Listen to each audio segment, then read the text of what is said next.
नमस्कार, TV9 मराठीमध्ये आपल्या सगळ्यांचं स्वागत. मी निखिला. एनसीबीचे अधिकारी समीर वानखेडे एक कर्तबगार, इमानदार असा अधिकारी, आतापर्यंतची ओळख. यानंतर नवाब मलिकांनी केलेल्या आरोपानंतर समीर वानखेडे हिंदू आहेत की मुस्लिम असा एक संशय निर्माण झालेला आहे आणि या सगळ्याची उत्तरं द्यावी लागतात ती वानखेडे कुटुंबियांना. आणि यासाठी थेट आपल्यासोबत जोडल्या गेलेल्या आहेत समीर वानखेडे यांच्या पत्नी क्रांती समीर वानखेडे. क्रांतीजी, स्वागत तुमचं TV9 मध्ये. नमस्ते, बोला. क्रांती, मी सुरुवातच अशी केली होती की आतापर्यंत समीर वानखेडे यांची ओळख एक इमानदार अधिकारी म्हणून आहे, अजूनही आहे. अशा वेळेला आज तुम्हाला लग्नाला साधारण 3-4 वर्ष झाली तुमच्या, आणि या 3-4 वर्षानंतर आपला नवरा हिंदू आहे हे सांगण्यासाठी तुम्हाला मीडिया समोर यावं लागतं, वारंवार सांगावं लागतं.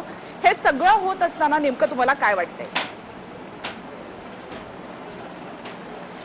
अतिशय त्रास होतो या गोष्टीचा, कारण की मला असं वाटतं की एक जो प्रामाणिक ऑफिसर आहे त्याला स्वतःचं काम न करू देण्यासाठी इतकी लोक त्याच्या पाठी लागली आहेत आणि त्यांच्याकडे एवढा वेळ आहे आणि एवढा पैसा आहे, त्याच्या मागे निश्चितच काहीतरी अल्टेरियर मोटिव्ह आहे. आणि तो म्हणजे आणि त्यांनी ओपनली सांगितलं सुद्धा आहे ना नवाबभाईंनी की मी त्याची नोकरी काढून राहीन आणि मी त्याला इस्तिफा द्यायला लावेन. का? कारण की तुमचे सन इन लॉ जेलमध्ये होते म्हणून? का त्यांनी गुन्हा केलेला म्हणून? त्यांना तुमच्या सन इन लॉला पकडून त्यांनी जेलमध्ये टाकलं, त्यांचा गुन्हा सिद्ध झाला कोर्टात म्हणून? तुम्ही एका प्रामाणिक ऑफिसरला त्याचं काम करण्यापासून रोखताय, तो तुमचा पहिला गुन्हा आहे.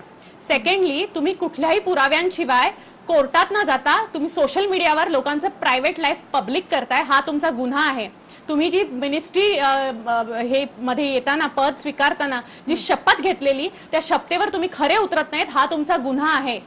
आणि हे सगळे गुन्हे आम्ही तुमच्यावर नक्कीच दाखल करू, कारण की आता आमच्या लिमिटचा बांध तुटलेला आहे. आम्ही इतके दिवस म्हणत होतो जाऊ दे जाऊ दे जाऊ दे, पण तुम्ही आम्हाला हेच करून म्हणजे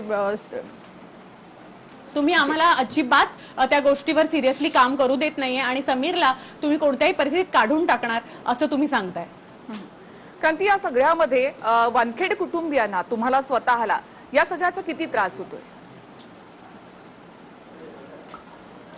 खूप त्रास होतोय, कारण की जेव्हा मला हे प्रूव्ह करावं लागतं की नाही नाही त्याची जात ही होती, त्याचं कास्ट ही आहे, त्याचं रिलिजन हे आहे, तर डेफिनेटली मला सफर व्हावं लागतं. त्यासाठी मला माझ्या मुलांबरोबरचा वेळ आज इथे प्रेस कॉन्फरन्समध्ये घालवावा लागतोय. आणि हेच हवं होतं ना नवाबजींना, त्यांना हेच हवं होतं. अच्छा, मेरे दामाद को और मेरे बेटी को इसने परेशान किया, अब मैं इसके पिता को परेशान करूंगा और मैं इसकी बीवी को और इसको परेशान करूंगा, असं त्यांना वाटतंय. पण आम्ही कधीच तुमच्या मुलींची, तुमच्या घरातल्या बायकांची इज्जत किंवा अब्रू चव्हाट्यावर नव्हती आणली जी तुम्ही करताय. आणि तुम्ही अतिशय बिलो द बेल्टचं पॉलिटिक्स खेळताय, हे मी तुम्हाला सांगू इच्छिते. दुसरी महत्वाची गोष्ट अशी की ह्या समीर वानखेडेंवर जे आरोप लावले जात आहेत ते आरोप ह्यापूर्वी कधीच का नाही लागले, ह्या प्रश्नाचं उत्तर लोकांनी फाइंड आउट केलं पाहिजे. आणि ह्याच केसमध्ये त्यांना का गवलं जात आहे, का त्यांच्यावर खोटे आरोप लावले जात आहेत. तर जेव्हा त्यांनी हे नवाबजींनी हे स्टेटमेंट केलेलं की ह्या माणसाला मी नोकरीवरून काढून टाकणार,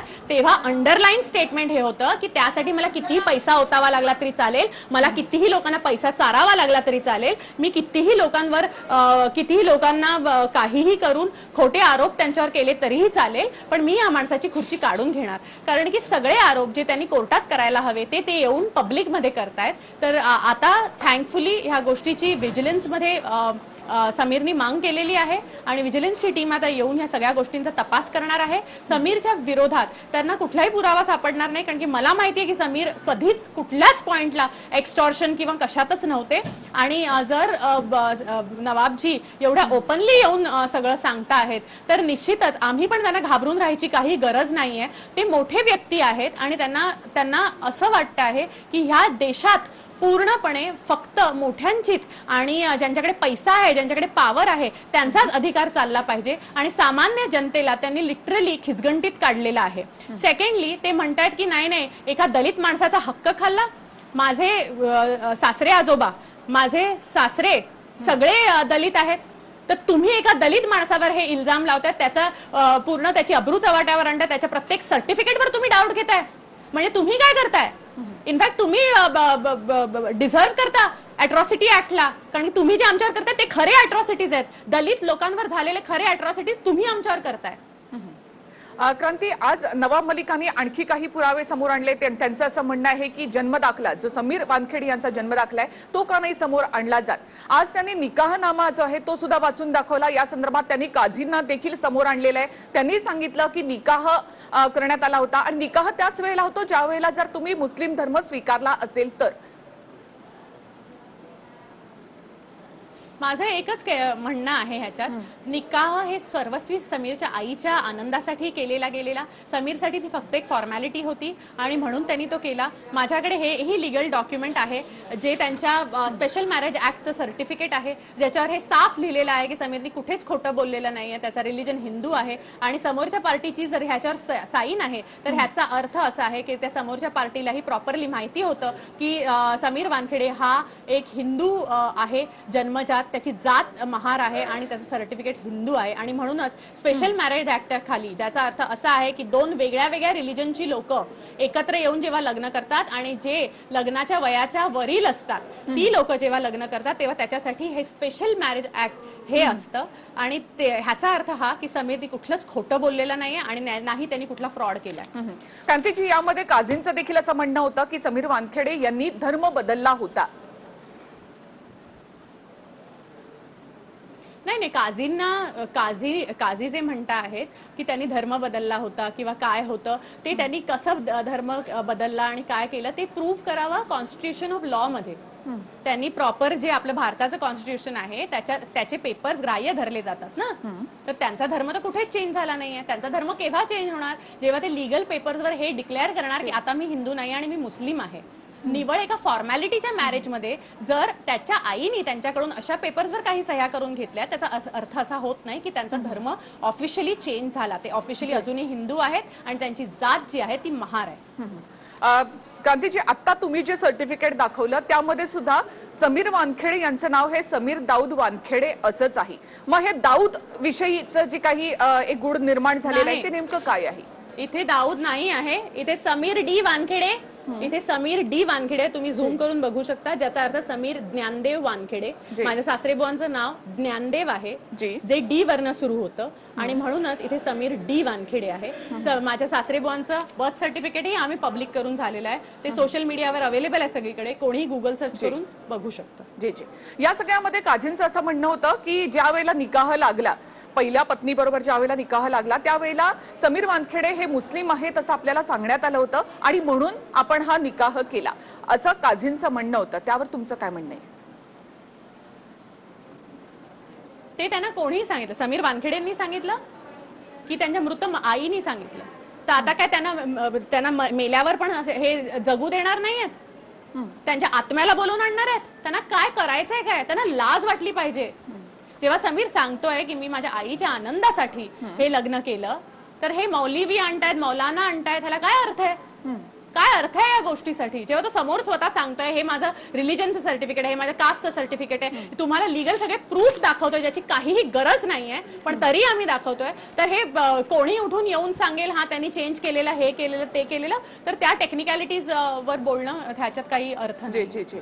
क्रांतीजी, तुमचे जे सासरे आहेत ज्ञानदेव त्यांनी स्वतः सांगितलं होतं की आपल्याला लाडाने किंवा मग एक टोपण नाव जे आपलं असतं तर त्यामध्ये दाऊद हे नाव आपल्याला एक टोपण नाव जे होतं ते त्या नावाने आपल्याला बोललं जात होतं. कदाचित ते नाव आपल्या पत्नीनं त्यामध्ये लिहिलं असेल असं त्यांचं म्हणणं होतं. यावर तुम्हाला काही म्हणायचंय? हो, कारण की हे पूर्ण सर्टिफिकेट भरलंच आहे माझ्या सासूने. त्यामुळे माझे सासरे ठरले मराठी, त्याच्यात माझा नवरा मराठी. त्यांना काय माहिती ह्याचे लिगॅलिटीज काय आहेत किंवा काय आहे. समीरला एवढंच माहिती होतं की मी हिंदू आहे आणि ही मुस्लिम आहे म्हणजे मला स्पेशल मॅरेज ऍक्टच्या खाली लग्न झालं पाहिजे. या निकाहनाम्यात काय भरतायत, काय लिहितायत हे त्याला तेव्हा नव्हतं माहिती. त्यांनी त्याच्या आईच्या आनंदासाठी केली आणि त्याला माहिती आहे ह्याला लिगल स्टँड काहीच नाहीये. लिगली मी हिंदूच आहे आणि माझ्याकडे माझं लिगली सर्टिफिकेट आहे. क्रांतीजी, या सगळ्या ड्रग्ज प्रकरणाची जी धग आहे ती खरं तर वैयक्तिक पातळीवर म्हणजे आता अगदी पूर्ण वानखेडे कुटुंबियांना बसते.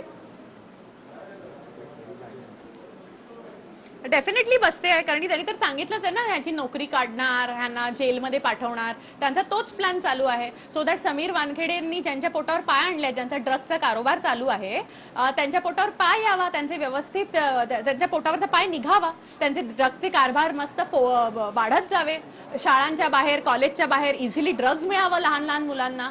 तेच त्यांचं स्वप्न आहे ना कदाचित, म्हणूनच ते त्यांना हवं आहे की हे निघून जावे, कारण की हे चांगलं काम करतायत ना, तर त्यांची इच्छा नाही आहे की ह्यांनी राहावं इथे.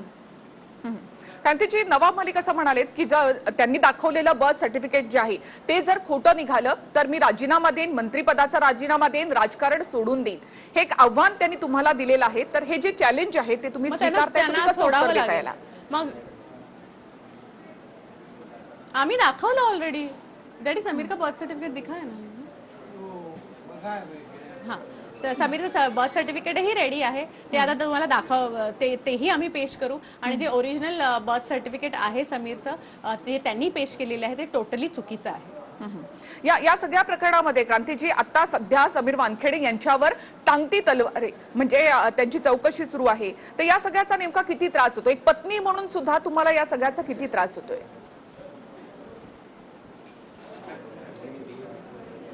खूप त्रास होतो, कारण की एक स्त्री म्हणून मला ह्या सगळ्या गोष्टींची उत्तरं द्यावी लागतात. अनेक अशा गोष्टींबद्दल मला आन्सर करावं लागते ज्याचा माझा काही संबंध नाही आहे. त्यांच्या पास्टबद्दल मला उत्तरं द्यावी लागतात ज्याच्याशीही माझा काही संबंध नाही आहे. मी माझ्या आयुष्यात खुश होते, पण नवाबजींची हीच इच्छा आहे की आम्हा सगळ्यांना इमोशनली डिस्टर्ब करायचं, म्हणजे समीरचा पाठीचा कणा तुटेल आणि ते ह्या नोकरीवरनं किंवा राजीनामा देतील, किंवा त्यांना बरखास्त केलं जाईल, किंवा त्यांना डिसमिस केलं जाईल, सो दॅट त्यांचा बदला घेण्याचा जो प्रोग्राम आहे तो पूर्ण होईल. धन्यवाद. थँक्यू. धन्यवाद क्रांतीजी, तुम्ही आमच्याशी बोललात त्याबद्दल. क्रांती समीर वानखेडे आपल्याशी बोलत होते. अर्थात समीर वानखेडे यांचा जन्म दाखला आहे तो सुद्धा आता समोर आम्ही मीडियाच्या समोर आणू असं क्रांती रेडकर यांनी म्हटलेलं आहे. आईच्या आनंदासाठी समीर वानखेडे यांनी निकाह केला होता आणि त्यांच्या आईनंच तो फॉर्म भरला होता आणि त्यामुळे तो निकाह असं त्यामध्ये आहे. मात्र स्पेशल ऍक्ट अंतर्गतच हा विवाह झाला होता. समीर वानखेडे हिंदूच आहेत, जन्मानं हिंदू आहेत, आम्ही हिंदूच आहोत असं क्रांती रेडकर यांनी म्हटलेलं आहे. पैसा आणि सत्तेचा गैरवापर सुरू आहे असा आरोपही त्यांनी केला. मलिकांच्या सगळ्या आरोपांना आपण उत्तर देणार असल्याचं देखील क्रांती रेडकर यांनी म्हटलेलं आहे. मलिकांनी ट्विट केलेली सगळी कागदपत्र कशी खोटी आहेत ते आम्ही दाखवणार आहोत. समीर वानखेडेंचा जन्म दाखला, खरा जन्म दाखला आम्ही आता समोर आणतोय असंही क्रांती समीर वानखेडे यांनी म्हटलेलं आहे.